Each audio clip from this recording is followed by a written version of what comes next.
Microsoft dropped a bunch of games and a new console. Microsoft said they were going to do it, and they did it. They held their showcase of games today. Well, this weekend, or depending on whenever you're listening to this video, they showed off a bunch of new titles, and this is kind of a high-level look at everything that Microsoft talked about during their roughly hour-long event. But the reason you probably clicked on this video is because Microsoft announced a new console. And no, I'm not really making this up. Microsoft announced a new console coming on September 1st for $349. And here is the world premiere of the new console. So it's not necessarily a brand new console, but there's some interesting things to try to figure out here. So what Microsoft announced is the Xbox Series S, but in black. Now you might be saying, Brad, why would you do a video for a Series S that is in black? Because they are raising the storage to 1 terabyte. So rather than the 500 gigabyte SSD, they are doubling the storage, which has been one of the primary complaints with the Series S. But like I already noted, they are going to be raising the price here. They're going to be raising it to $349, which is an interesting price point because if you think about it, Microsoft, the MSRP, just the MSRP is $299 for the Xbox Series S. And I already know people are going to say, but Brad, if you're paying $299 in 2023 for the Series S, you are doing something wrong with your life. And I tend to agree because if you remember, last year during the holiday shopping season, Microsoft offered the Series S, if you were able to find it through specific sales, for $249.99. That was a really good deal, so $50 off. So right there, you're kind of wondering like, okay, $299, is that the thing? Anyways, so this console is coming at $399, or $349, I should say. But where it gets somewhat interesting is, if you remember, Microsoft has expandable storage, right? You can go out and buy a 1 terabyte velocity storage for this thing. Now, they're not typically cheap. The new Western Digital ones are $149. And so if you do the math where it's $299 plus $149, it actually comes out to a pretty decent deal, right? You end up saving somewhere around $50-ish, something like that, to buy the console in this configuration, which isn't too terrible. However, if you go the route of where you think you can get it for $249, that $249 plus $150 puts you, somewhere around $400? But here's where it kind of doesn't make so much sense, because for $400, you would actually get a 1.5 terabyte storage as opposed to just 1 terabyte at the $349 option. I'm not saying that this thing is going to flop by any means. There's definitely a demographic that is going to want this console because, hey, it just makes more sense, and all they care about is storage, and it fits a need. And let's be honest, Microsoft has the data about how well the Series S is selling, and they said, look, we think this console makes a lot of sense. We already know what the industry is telling us, and that it's that they want the Series S. I'm guessing that it's outselling the X and a sizable number, so they're trying to raise that pricing just a little bit, that ASP, that average selling price, so that Microsoft can make more dollars as they continue to sell the console. Now, we did not hear anything about pricing with the Xbox Series X. They could still be doing holiday shopping season stuff. I know it's a little early to be talking about that, but Phil Spencer did come out on stage during the event and said, look, we have increased the supply. You should no longer have an issue if you want a Series X of finding a Series X. There was issues earlier this year. I actually did a video on it, but that's beside the point.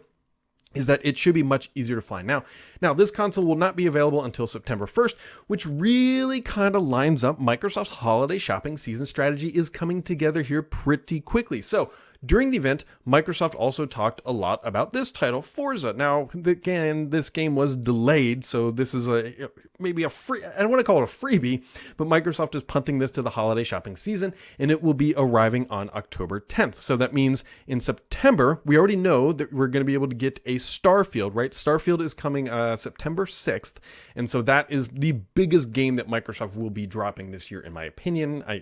That is by far, it's, they keep saying 25 years in the making, right? That sort of thing. And so Starfield will be the big showcase title for the fall, which again was already been delayed, but let's not get beside that point. And then we will follow that up with a Forza, which means that Microsoft should have a pretty rock solid holiday shopping season with some big bang titles. You've got your sport title, which is Forza, and then you've got your RPG, FPS sort of game here with Starfield as that narrative begins to unfold, and we learn more and more about the title, about how it actually plays out and how well it's going to play and all that good stuff, which is a very big deal because now it's in June and we start to see how Microsoft is pushing towards that. So on the hardware side, you get a new console, then you get 2 big bang titles, and then there will be other smaller titles, I am sure, that will come out through Game Pass and everything else like that. That would be the sort of narrative that we are expecting out of Camp Microsoft for the second half of this year, which are big titles. Those are really big titles. The Starfield one specifically is something that Microsoft believes is going to carry a lot of weight, get a lot of people to sign up. And you got to remember, they've had some hiccups here. But generally speaking, my rule is that if they are announcing something more than like 3 months out, like really kind of, hold on to your hard hat, because those dates slip. And so Microsoft during their event was very non-committal. They're like, games like Avowed, games like Hellblade 2, games like Flight Sim 2024, I believe are all coming in 2024, which actually kind of sets up the holiday shopping season for next year, which my guess on that would be something like we're going to see Avowed and Hellblade in the second half, and then we'd see Flight Sim 2024 in the spring. Microsoft typically likes to have a bigger title dropping in the spring. At least that's something that they've traditionally done.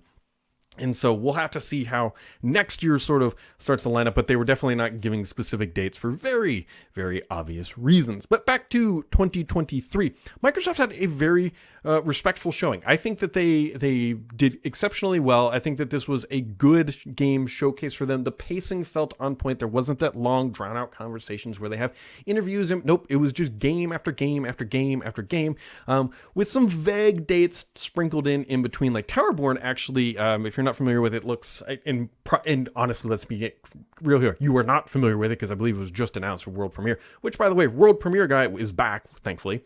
But Towerborn looks super interesting. 33 Immortals actually looks somewhat interesting, but again, these are just trailers, and of course they're going to show them in their best light. But I'm super interested in Avowed coming next year, and I think Flight Sim 2024, by the way, you can go skydiving, you can fly helicopters, you can do transportation. Like, I think Flight Sim, personally speaking, in my own candid view of gaming, Microsoft legacy IP, it is their best. Like, it is fantastic. It is such a hard thing to replicate what Microsoft does with that, and they continue to just knock it out of the park, and I think it's going to do well for them for the long future. Cities Skyline 2, by the way, also super piquing my interest. That just looks fantastic. We'll see about frame rates and everything else, about how well it plays on a console and that sort of thing.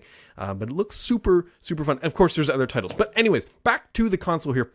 This is super interesting to me just because this is what Microsoft thinks the consumers want. This is what they believe that the consumer who has not purchased a console will most likely want to buy in the upcoming year, which means that they really think that storage might be the limiting factor, not so much frame rate, not so much resolution. Because remember, what they could have announced, which they didn't, which we all kind of think they might do someday, is an Xbox Series X without a disk drive at a lower price point. Doesn't mean they're not going to do it, but out of the gate, this far out, they're saying, like, look, we think the Xbox Series S is a better play for us this fall. And so, yeah, we'll see what Microsoft does with pricing on the big boy in itself, but who knows?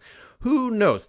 So there you go, my friends. Not trying to drag this out too much longer, but that is sort of the big highlights out of the gaming event. There are obviously going to be a lot more detailed deep dives by other creators. I highly recommend you tune into them.